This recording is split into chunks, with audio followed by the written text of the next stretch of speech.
ओम नीलांजनं समाभासं रविपुत्रं यमाग्रजं छायामार्तण्ड संभूतं तं नमामि शनिश्चरं।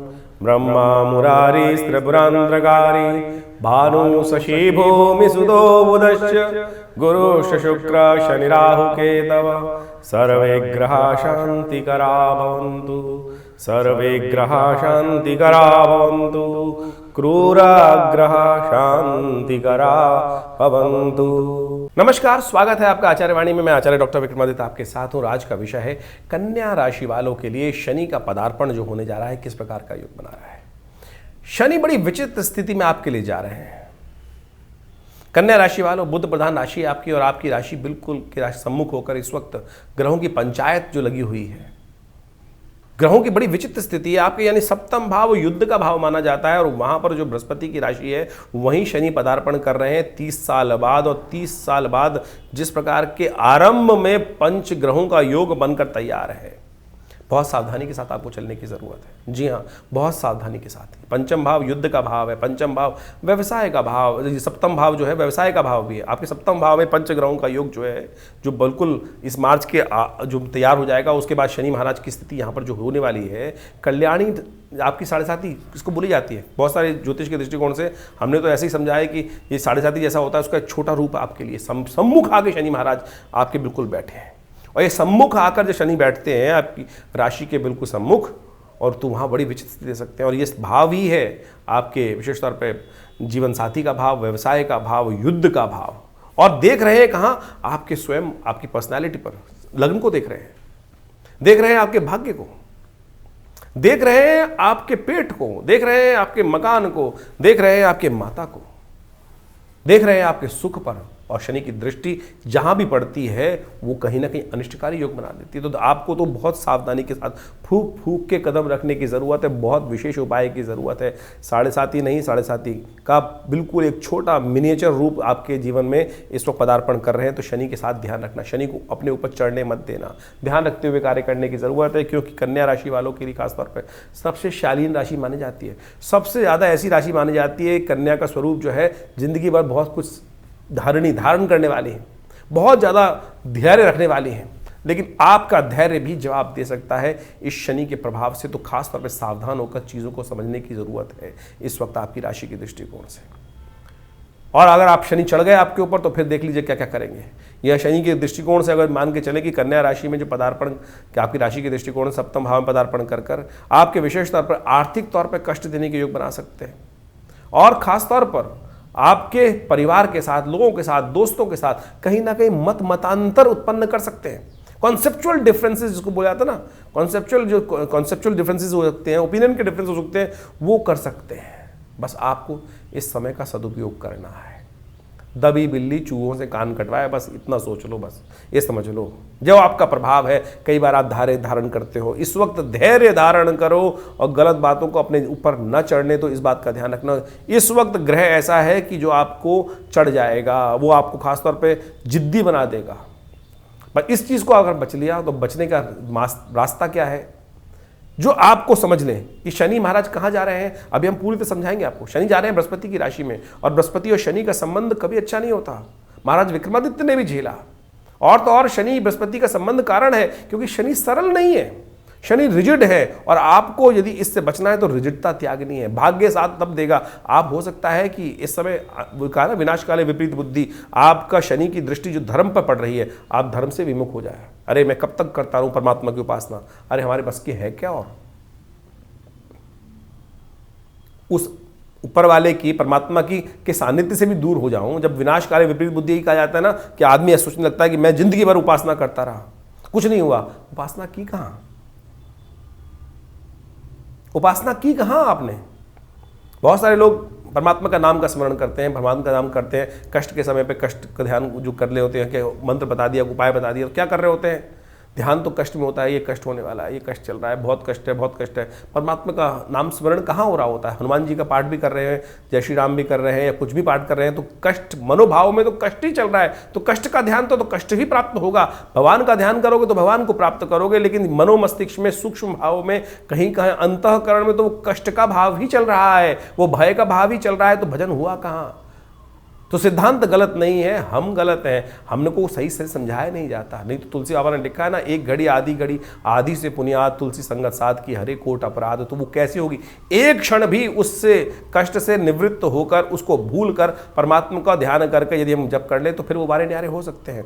यही है समय का सदुपयोग। इसको ध्यान करते हुए कर लोगे तो हमारे को दिखाई देता है कन्या राशि वालों बहुत से ठीक कर सकते हो। आपको आवश्यकता है इस वक्त शनि स्तोत्र पाठ करने की। अभी हम बताने वाले हैं, शनि स्तोत्र का उच्चारण करने वाले हैं, आपके सब शनि के मंत्र का जप करने की आपको आवश्यकता है, और कि हनुमान जी का नित्य प्रति सानिध्य लें। बहुत सारे लोग हनुमान जी का मंत्र कहते हैं, बोलते हम तो रोज करते हैं। हनुमान चालीसा में कितना लिखा है? हनुमान चालीसा तुलसी बाबा ने लिखा है ना, जो शत बार पाठ पढ़ जोई, जय जय जय हनुमान गोसाई कृपा करहु गुरुदेव की। नई लाइन लिखी है। आप पूछा है कि महाराज कृपा करोगे कि नहीं करोगे? अंत उसके बाद लिखते हैं, जो शत बार पाठ पढ़ जोई, छूटे बंद महासुख होई। लोग शत को 7 कह देते हैं, भैया 7 में कर लो। शत का मतलब होता है 100 पाठ। हमने भी विवेकानंद योगाश्रम में भी शनि जयंती आएगी, उस दिन 100 पाठ हनुमान चालीसा का रखेंगे हम। रखते ही हैं पूरी तरह से, और बड़ी श्रद्धा के साथ 7-8 घंटे बैठकर खुद पाठ करते हैं उसमें। तो आप सानिध्य लें, उसका ध्यान रखेंगे तो आपको बहुत बढ़िया से उसका लाभ प्राप्ति के योग बन जाएंगे, कष्ट से निवृत्ति का योग बन जाएगा। ऐसे में इन छोटे छोटे उपायों को आप अवश्य ध्यान देने का प्रयास कीजिए। हम सब चीज़ों को एलैबोरेट करके बताने वाले हैं आपको, लेकिन कल्याणी ढैया का समय है आपके लिए, ध्यान रखिएगा। ये 7.5 का छोटा मिनिएचर रूप है आपके लिए, तो इसको यदि समझ गए तो ठीक है, नहीं तो जो बेस्ट कर सकते हो वो करने का प्रयास करो। हम पूरी तरह से इसको समझाने वाले हैं आपको। देखिए, सबसे पहले हमें समझने की आवश्यकता यह है, शनि और बृहस्पति का संबंध क्या है। शनि सूर्य पुत्र हैं और सूर्य देवताओं में सबसे श्रेष्ठ माने जाते हैं, साक्षात नारायण के अवतार माने जाते हैं। वहीं बृहस्पति जो हैं देवगुरु माने जाते हैं। कहा जाता है शास्त्र के दृष्टिकोण से अनेक कथाओं के माध्यम से इन संबंधों को समझने में, वैसे ज्योतिष के दृष्टिकोण से शनि और बृहस्पति का संबंध आपस में बहुत अच्छा नहीं। कारण क्या है? कारण यह है कि एक बार शनि महाराज जो बड़े कठोर हैं, वो हैं तो आध्यात्मिक साक्षात देवता ही माने जाते हैं। बहुत सारे लोग उनको संज्ञा दे देते हैं कि राक्षस, अरे साक्षात देव हैं शनि महाराज, न्याय अधिकारी हैं, न्याय के अनुसार से कार्य करने वाले हैं, दंडाधिकारी हैं। तो आप समझें कि शनि को इस प्रकार से भाव करना क्रूर ग्रह माने जाते हैं और उनकी तुलना पाप ग्रह के अंतर्गत की जाती है। यानी ज्योतिष के दृष्टिकोण से जो विशेष तौर पर ग्रहों के अनुसार से प्रभाव है, उनका प्रवृत्ति है, उसके अनुसार से उनकी संज्ञा दी गई है।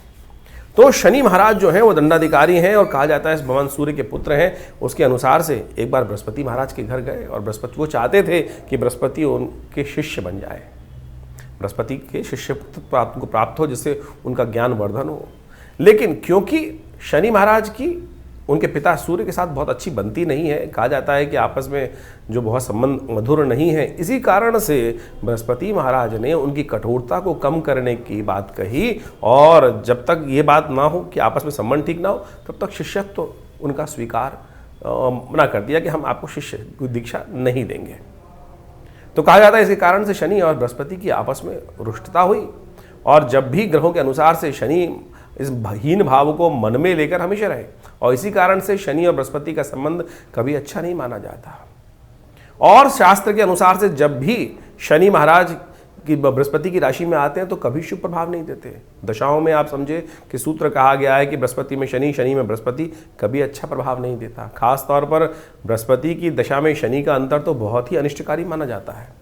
उसी प्रकार से जब भी बृहस्पति की राशियों में शनि महाराज आते हैं तो उनका शुभ प्रभाव नहीं होता है। तो इसके अनुसार से ज्योतिष के दृष्टिकोण से बहुत सारी बातें समझी जाती हैं। महाराज विक्रमादित्य के संबंध में भी एक अद्भुत कथा शास्त्र में आती है।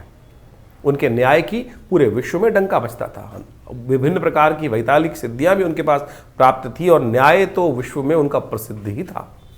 कहा जाता है कि एक बार शनि और बृहस्पति उनके राज्य में एक उनकी परीक्षा लेने उपस्थित हुए, और जब महाराज ने न्याय किया तो उन्होंने बताया, जब सामने उपस्थित भी हुए शनि की, महाराज मैं शनि हूँ, तो महाराज ने अपने न्याय में कोई कुसंगति नहीं रखी। महाराज विक्रमादित्य ने सही रूप से न्याय किया।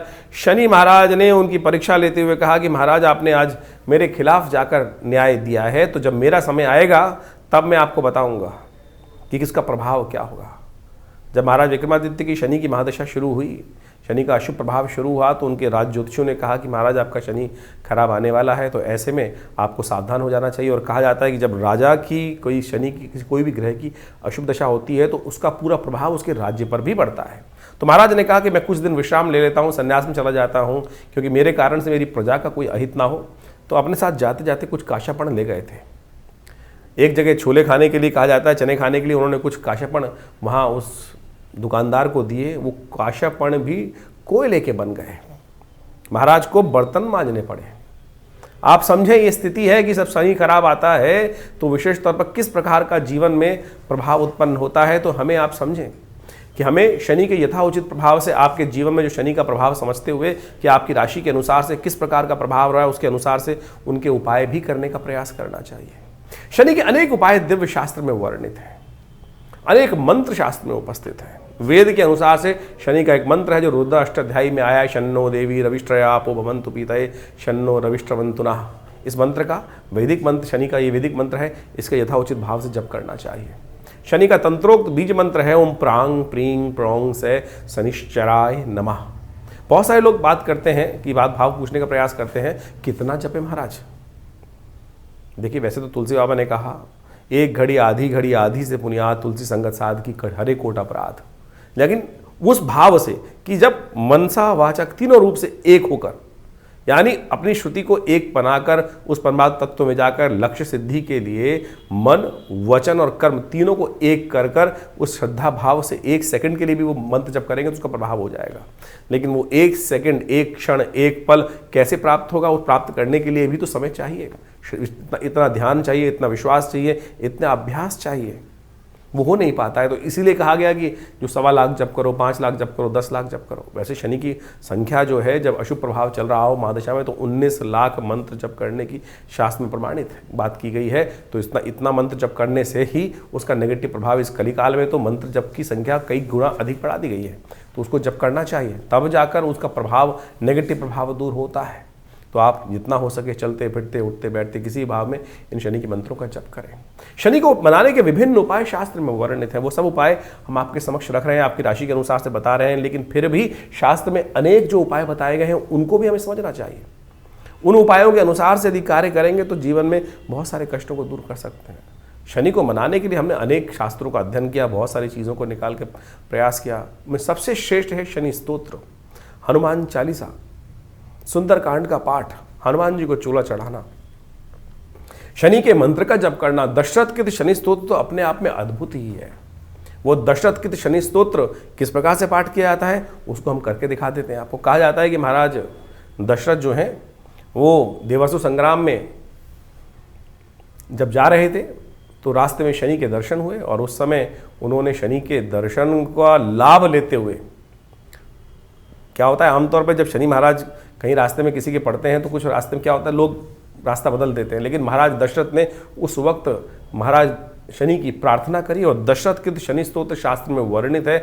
यदि उसका नित्य प्रति आप एक बार भी पाठ कर लेंगे, यह हमने अपने अनुभव से देखा कि यदि एक बार भी उसका पाठ कर लिया जाएगा तो कैसे भी शनि की महादशा का अशुभ प्रभाव हो वो जीवन से दूर हो जाता है। शनि स्तोत्र इस प्रकार से है, ओम नमः कृष्णाय नीलाय क्षितिगंध निभाय च नमः कालाग्निरूपाय कृतांताय च वै नमः नमो निर्मांस देहाय दीर्घमश्रुजटाय च नमो विशाल नेत्राय शुष्कोधर भयाकृते नमः पुष्कल गात्राय स्थूल रोमणे अथ वै नमः नमो दीर्घाय शुष्काय कालं दृष्ट नमोस्तुते नमस्ते कोडर आक्षाय दुर्निरीक्षाय वै नमः नमः घोराय रौद्राय भीषणाय कपालिने नमस्ते सर्वभक्षाय बलिमुख नमोस्तुते सूर्यपुत्र नमस्तेस्तु भास्करे भयदाय च अधोदृष्टे नमस्तेस्तु संवर्तक नमोस्तुते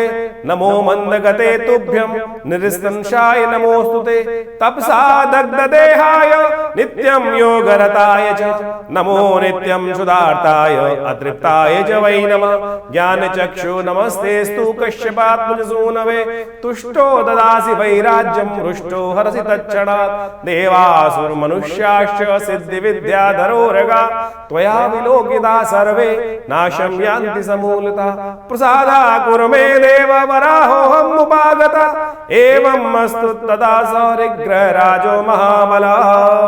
तो ये शनि स्तोत्र है। इसका नित्यप्रति यदि एक बार पाठ भी कर लें, श्रवण भी कर लें, तब भी शनि की कब दशा आई खराब, शनि का गोचर खराब हुआ, कब आपके जीवन में कौन सी शनि की महादशा इत्यादि जो भी आ रही गोचर इत्यादि ढैया इत्यादि, उन सब का प्रभाव जो है वो नेगेटिव प्रभाव जो है वो दूर हो जाता है। ये शनि का आशीर्वाद है स्वयं महाराज दशरथ को। तो आप इसको सुंदर रूप से नित्यप्रति एक बार कम से कम पाठ श्रवण कर लें या नित्यप्रति एक बार पाठ कर लें। हमारा ऐसा अनुभव है कि बिल्कुल इससे बढ़िया कोई और उपाय शास्त्र में नहीं है। सीधा साधा एक उपाय, ज़्यादा से ज़्यादा 2 मिनट 3 मिनट का पाठ है, और एक बार यदि आप पाठ याद भी कर लेंगे तो इसका अद्भुत प्रभाव आपकी शनि की पूरी साढ़े साती हो, चाहे ढैया हो या शनि का नेगेटिव प्रभाव हो, उसको बिल्कुल रक्षा करने के योग बन जाएंगे। शनि ग्रह को मनाने के लिए शास्त्र में अनेक उपाय बताए गए हैं। जैसा भी आपने आपको अभी शनि स्तोत्र सुनाया, हनुमान जी के बारे में बताया, तो इसी प्रकार से शनि को मनाने के लिए आपकी राशि के अनुसार से जो विभिन्न उपाय हैं वो आपको समय समय पर करते रहना चाहिए। सबसे श्रेष्ठ उपाय आपको मैं एक बताएं कि आप ये काम कर सकते हैं। छोटे छोटे उपाय हैं।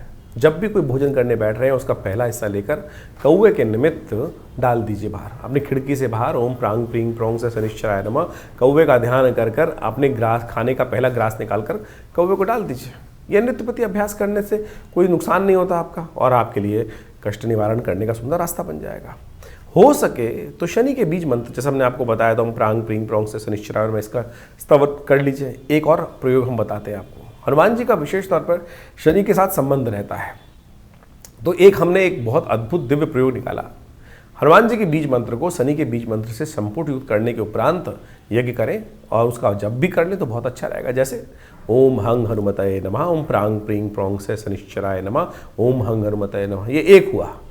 तो इसी प्रकार से यानी शनि के बीज मंत्र के आगे हनुमान जी का बीज मंत्र, उसके पीछे हनुमान जी का बीज मंत्र संपुट युक्त करने के उपरांत इसको प्रोसेस करने का प्रयास करें। यदि एक माला इसका कर लें तो हनुमान जी पर विशेष तौर पर शनि की कृपा है कि जब भी, क्योंकि हनुमान जी ने कई बार शनि की रक्षा करी, और रावण वाली कथा तो सबको पता ही है कि किस प्रकार से रावण की लंका दहन करने के बाद शनि जो वहाँ पर विशेष तौर पर रावण की लंका में जो उनको जेल में बंद कर रखा था और उसके बाद वहाँ मुक्त कराया। तो इस प्रकार से तो इसी जब शनि ने हनुमान जी को आशीर्वाद दिया तो उसके बाद से कहा जाता है कि जब भी हनुमान जी के भक्त पर शनि कभी अपना दुष्प्रभाव नहीं दिखाते। दिल्ली के पास एक कोकिला वन क्षेत्र है, वहाँ पर एक विशेष मंदिर है। कहा जाता है कि विशेष तौर पर भगवान कृष्ण के समय पर शनि बड़े परेशान थे, दुखी थे, और भगवान कृष्ण के समक्ष जाकर उन्होंने अपना दारुण दुख उपस्थित किया कि मुझको कोई स्थान नहीं देता। तब भगवान कृष्ण ने अपने ब्रज क्षेत्र के अंदर कोकिला वन क्षेत्र में शनि को वहाँ स्थापित किया है। कहा जाता है कि शनि के वहाँ दर्शन कर कर, शनि की वहाँ पूजा कर कर, शनि पर वहाँ तेल चढ़ाकर जो भी जीवन में शनि के कष्ट हो रहे हैं उनसे निवृत्ति का सुंदर मार्ग बन जाता है। तो शास्त्र में अनेक जगह इस प्रकार के सुंदर तीर्थस्थल हैं, उन सबको प्रमाणित शास्त्र में किया गया है, शास्त्र की कथाओं के अनुसार से। तो अनेक अनेक उपाय शास्त्र में वर्णित हैं। आप उन सब उपायों को करके बहुत सारे कष्टों को दूर कर सकते हैं। हनुमान चालीसा का पाठ तो नित्यप्रति चलते फिरते उठते बैठते करेंगे तो शनि के जो विशेष नेगेटिव प्रभाव है उनसे आपके जीवन के कष्ट दूर होने के योग बन जाएंगे। काली गाय को भोजन कराना, काली उड़द का दान करना, साबुत वाली काली उड़द है उसका दान करना, 1 कटोरी लेकर दान कर दीजिए। तेल का दान करना छाया पात्र में। और एक बात और ध्यान रखें, दान किसको किया जाए। बहुत सारे लोग दान करने के लिए विशेष तौर पर कहा जाता है कि एक विशेष वर्ण व्यवस्था के अनुसार से एक जो जाति उनके वही दान लेने के अधिकारी हैं। शनि का दान वैसे आमतौर पर लोग लेते नहीं हैं। पुराने ज़माने में केवल एक ही वर्ग था, वो विशेष तौर पर उसी के लिए कहा जाता है कि शनि का दान लेने के लिए वही लेते थे, क्योंकि शनि का दान लेने के बाद पचाएगा कौन। लेकिन आमतौर पर आप कोशिश ये करें कि कहीं भी जहाँ भी आपकी श्रद्धा हो, जो श्रद्धा से ले लें। अश्रद्धा के साथ यदि कोई दान ले रहा है आपका, तो उस दान का कोई फायदा नहीं है, वो दान प्रमाणिक हो ही नहीं सकता। तो इसलिए दान के लिए सबसे बड़ी समस्या है कि दान किसको दें। अरे दान का सबसे बढ़िया अधिकारी तो परमात्मा ही है। परमात्मा को ही वो उनका तेरा तुझको अर्पण क्या लागे मेरा। तो यज्ञ आप जो करते हैं ना, यज्ञ में तिल की आहुति यदि शनि के लिए निमित्त दी जाए, ओम प्रांग प्रींग प्रोंग से शनिश्चराय स्वाहा इस मंत्र का उच्चारण करते हुए, तो कहा जाता है कि शनि के तमाम, क्योंकि भगवान को जो आहुति देते हैं वो देवता को ही प्राप्त होती है और अग्नि के माध्यम से वो देवता तक पहुंच जाती है। आप सामने वाला व्यक्ति दान दे रहे हैं, अब समस्या क्या होती है, हमने किसी को दान दिया, कुछ पैसे दान दे दिए और उसने उससे कुछ व्यभिचार कर्म कर दिया, गलत व्यभिचार काम कर दिया, कुछ और नशा कर लिया, तो फिर क्या होगा, दान देने वाले का भी लगेगा, कष्ट होगा कि मैंने दान दिया था और इसका गलत का उपयोग किया गया। तो ऐसे में हमें ध्यान रखना चाहिए। तो सबसे श्रेष्ठ जो हमारे शास्त्र में कहा गया है कि देवता के निमित्त यज्ञ करें। यज्ञ में तिल का संबंध शनि के साथ बहुत बढ़िया से कहा जाता है और काले तिलों का के द्वारा शनि के निमित्त जो आहुति प्रदान करेंगे, इस प्रकार से इस मुद्रा के द्वारा। शनि की विशेष तौर पर एक मुद्रा भी है, यहाँ बताना प्रयास करते हैं हम। शनि का जो भी मंत्र जप करें या शनि आपकी कुंडली में नेगेटिव प्रभाव कर रहा है तो उस समय इस मुद्रा का अभ्यास करें। ये सबसे बड़ी आकाश मुद्रा जो है, सबसे ये उंगली आपके हाथ में जो उंगलियां हैं, ये बृहस्पति की उंगली है, शनि की उंगली है। शनि की उंगली को अंगुष्ठ के अग्रभाग से जोड़ देने से ये आकाश मुद्रा बन जाती है। शनि के तमाम मंत्रों का जप करते हुए इसी मुद्रा का अभ्यास करना चाहिए। शनि की आहुति भी इसी मुद्रा से देने का प्रयास करना चाहिए। और हमारे हमने विवेकानंद योगाश्रम में तो इस प्रकार के आयोजन समय समय पर करते ही हैं। अभी शनि जयंती आएगी और शनि जयंती पर हमने 100 पाठ हनुमान चालीसा के रखे हुए हैं। बड़ी विचित्र स्थिति है, लोगों ने ऐसी स्थिति बना दी शनि के नाम पर तेल दान करने के लिए 100 तेल के टीन दान करवा दिए जाते हैं और उसको जमीन में डाल दिया जाता है। ऐसी क्या फायदा शास्त्र के अनुसार से? शास्त्र में इस प्रकार की चीज़ें वर्णित नहीं है। दान करने के बाद उसको कहीं ना कहीं उपयोग क्यों होना चाहिए चीज़। बड़े बड़े मंदिर बना रखे हैं लोगों ने कहीं विभिन्न जगहों में, और उनसे पूछा जाए तेल का क्या करते हो तो कई जगह कहा जाता है कि वो तेल हम ज़मीन में डाल देते हैं। अगर ज़मीन में भी डाल रहे हैं वो तेल बोरिंग कर तो ज़मीन को आप खराब कर रहे हैं। तो शास्त्र में इस प्रकार की कहीं भी कोई स्थिति वर्णित नहीं है, जो तथाकथित तौर पर आज लोगों को मूर्ख बनाने के लिए ये व्यवस्थाएं बनाई जा रही हैं। आप दान करते हैं तो उसका कहीं ना कहीं उपयोग होना चाहिए। श्रद्धा के साथ करने का प्रयास कीजिए। तो हमने आपके समक्ष बात रखी। तो ये सीधे साधे उपाय, जैसे ये आकाश मुद्रा है, इसका नित्य प्रति अभ्यास कीजिए। शनि का कैसे भी नेगेटिव प्रभाव होगा बिल्कुल ठीक होने के रास्ते बनेंगे। तो अभी हमने आपकी राशि के अनुसार से विभिन्न प्रकार की कथाओं के माध्यम से इस बात को आपके समक्ष रखा है। तो कोशिश ये करें, इन छोटे छोटे उपायों को अवश्य करने का प्रयास करें। धीरे धीरे आपके जीवन से कष्ट दूर होगा। शनि जब बहुत परेशान कर रहे हो तो तुलादान सबसे श्रेष्ठ है। अपने वजन के बराबर सतनाजे का दान लेकर, 7 अन्न उसमें काला उड़द जरूर होना चाहिए, गरीबों को दान कर दीजिए। कहा जाता है शरीर रक्षा के लिए और शनि के विभिन्न नेगेटिव प्रभावों को दूर करने के लिए दान सबसे बढ़िया और श्रेष्ठ माना जाता है। तो इसको करने का प्रयास कीजिए। तो देखिए, धीरे धीरे इन सब चीज़ों को करेंगे तो आपके लिए अच्छा योग बनेगा, कष्ट निवारण का योग बनेगा। और विशेष तौर पर अपनी जन्मपत्री का अच्छे शोध करा लें कि क्या आवश्यकता है। हर राशि के अनुसार से, हर जीवन के अनुसार से आपकी जन्मपत्री में क्या मुख्य कारण बना हुआ है, किसके कारण से जीवन की समस्याएं आ रही हैं। आप जो वस्त्र धारण करते हैं उसका भी प्रभाव है। आप किनके लिए, जो आप ये बात समझने की आवश्यकता है कि जो हम वस्त्र धारण कर रहे हैं किनके लिए लकी है, किनके लिए अनलकी है। सारी चीज़ें एक ही व्यक्ति के लिए लकी नहीं हो सकता है, भाग्यशाली नहीं हो सकता है। किसी के लिए कोई मार्ग भाग्यशाली है, किसी के लिए कोई मार्ग भाग्यशाली है। उसके लिए पूरी तरह से शोध की आवश्यकता है। आपकी जन्मपत्री को अच्छे से विश्लेषण कर चीज़ों को ग्रह योगा योग देख कर कि कौन सा चीज़ आपके लिए अच्छी दिखाई देती है, कौन से रंग के वस्त्र आपको पहनने चाहिए, कब पहनने चाहिए, कब नहीं पहनने चाहिए।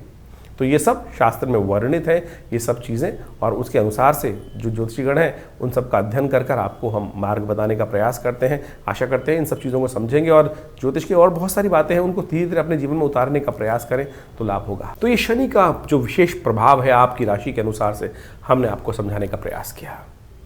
देखिए, ग्रहों का प्रभाव वास्तविक तौर पर पूरे विश्व में पड़ता है और ग्रहों के प्रभाव को यदि समझ लिया जाए तो उसके अनुसार से हम अनेक उपाय विधि के अनुसार से, जिसका जैसी श्रद्धा होगी वैसा उपाय वो बताएगा। जैसे किसी को अगर आप समझें, किसी को आयुर्वेद में ज़्यादा महारत हासिल है तो उसको आयुर्वेद के ही उपाय दिखाई देंगे।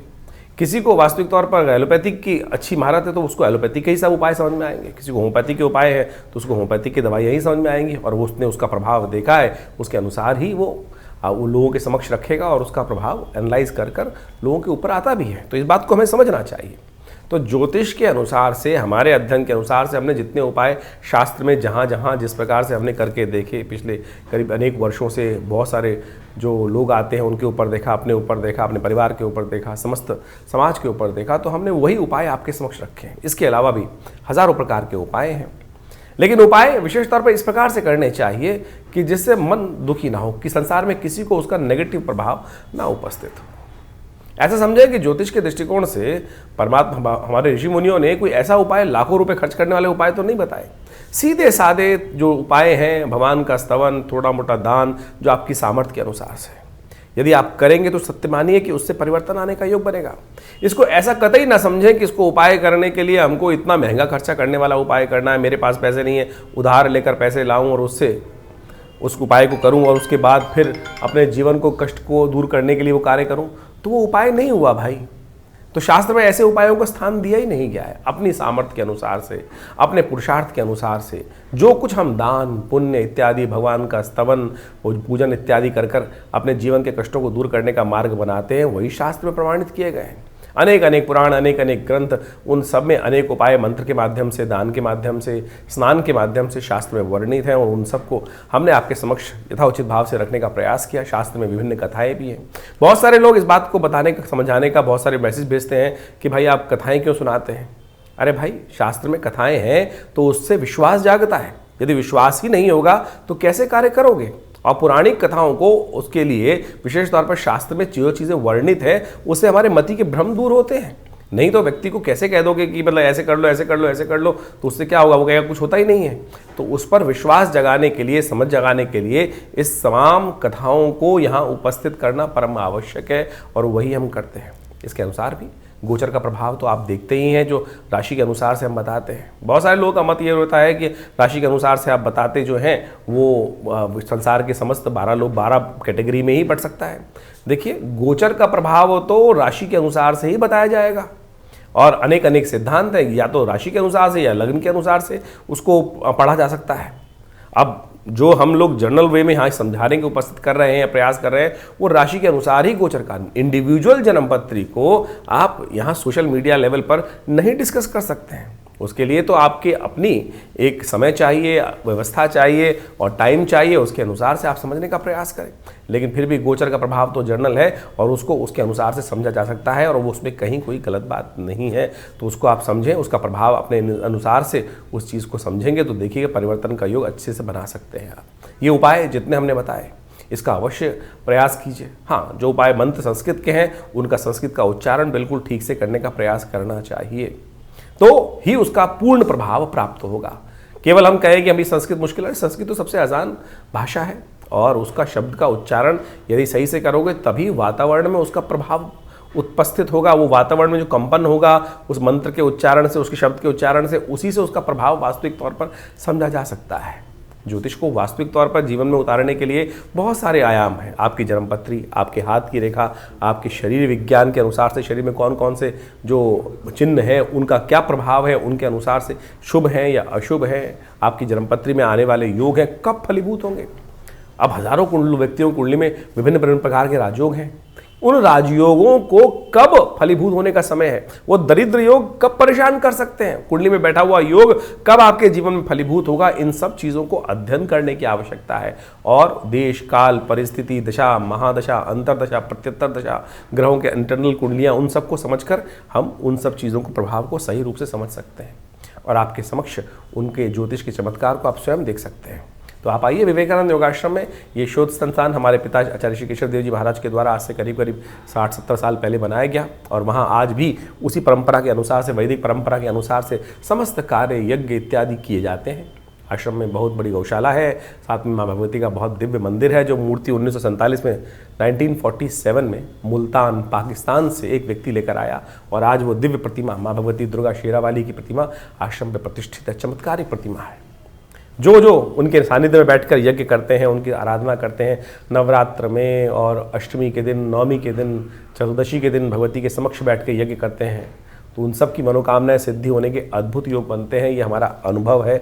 जैसी भी जीवन के कष्टों से दूर होने का रास्ता प्रशस्त हो जाता है। तो आप आइए विवेकानंद योगाश्रम में अपने निजी जो भी विचार विमर्श करने के लिए उस संबंध में भी आश्रम पर आकर आप संबंध स्थापित कर सकते हैं। हमारी वेबसाइट है acharyvikramaditya.com, आचार्यवाणी चैनल है और दिल्ली में एक बहुत बड़ा योग प्राकृतिक चिकित्सा आयुर्वेद का हॉस्पिटल भी है और वहाँ पर पूरा अभी हम जल्दी ही एलोपैथिक हॉस्पिटल का भी निर्माण करने जा रहे हैं। आप सबके सहयोग से इन समस्त भारतीय पराविद्याओं का शोध कर बहुत सारे संस्थान में बहुत सारी करीब 50 से ऊपर विभिन्न पुस्तकें आश्रम के द्वारा प्रकाशित की गई हैं। मुद्राओं के द्वारा कैसे विभिन्न रोग ठीक कर सकते हैं, हमने इस कार्यक्रम में आपको मुद्रा भी बताई कि शनि की मुद्रा, शनि के नेगेटिव प्रभाव को ठीक करने के लिए कौन सी मुद्रा आपको कर लेनी चाहिए। तो इस प्रकार के तमाम जो भी कार्य है आश्रम के द्वारा किए जा रहे हैं, बहुत सारे संस्थान कार्य किए जा रहे हैं। आप भी हर रविवार को यज्ञ में आ सकते हैं। सुबह 8 बजे से लेकर 10 बजे तक ये यज्ञ का कार्यक्रम होता है, भंडारा होता है। आपने नाम से ही भंडारा कराना चाहते हैं तो उसके लिए भी आश्रम में विभिन्न कार्यों में सहयोग कर सकते हैं। गौ सेवा इत्यादि में अपनी सहयोग देना चाहते हैं तो उसके लिए भी आश्रम के नंबर्स हैं, उनमें भी अपना सहयोग आप देना चाहें तो बिल्कुल बहुत सुंदर तरीके से उसकी व्यवस्था है आश्रम में। तो आप आइए, विवेकानंद योगाश्रम दिल्ली में स्वागत है। धन्यवाद, नमस्कार।